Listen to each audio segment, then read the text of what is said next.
À la une de l'actualité, le président Abdel Fattah el-Sisi a accompli la prière du vendredi à la mosquée du maréchal Tantawi au Nouveau-Caire à l'occasion de la journée du martyr que l'Égypte célèbre le 9 mars de chaque année. Le sermon du vendredi portait sur la valeur des martyrs qui sacrifient leur vie pour préserver la sécurité et la stabilité de leur pays.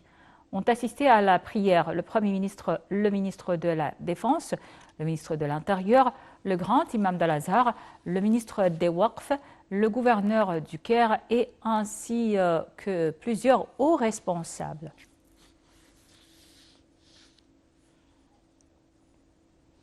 Le monde célèbre aujourd'hui la journée internationale des droits des femmes. À cette occasion, Intisar el-Sisi, l'épouse du président de la République, a salué les femmes égyptiennes. Madame Intisar el-Sisi a exprimé sa profonde gratitude aux femmes égyptiennes étant une source d'inspiration et un symbole d'excellence et de générosité. Répondant aux directives du président Abdel Fattah el-Sisi de présenter tout soutien aux citoyens égyptiens à l'approche du mois sacré de Ramadan, les forces armées ont intensifié leurs efforts et en distribuant près de 2 millions de rations alimentaires à moitié prix pour répondre aux besoins des citoyens dans toute la République.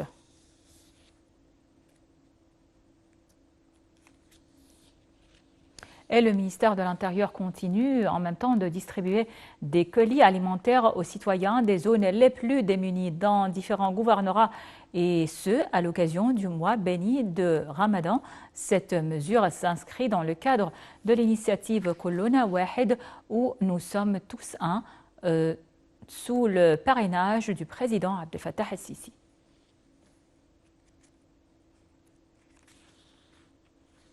Conformément aux directives du président el-Sisi, l'Égypte fait partie d'une alliance internationale pour assurer le largage des aides humanitaires et des secours aux habitants de la bande de Gaza depuis la Jordanie. Cette action intervient dans le cadre du soutien égyptien aux efforts internationaux et régionaux visant à fournir les besoins humanitaires au peuple palestinien dans la bande de Gaza.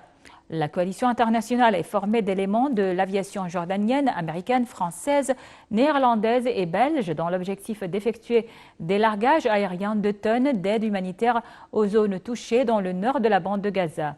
Parallèlement, plusieurs avions égyptiens et émiratis ont décollé de l'aéroport d'Al Arish, faisant partie du pont aérien prolongé ces derniers jours pour effectuer des largages aériens de tonnes d'aide alimentaire et de matériel de secours vers le nord de la bande de Gaza pour alléger les souffrances des citoyens palestiniens.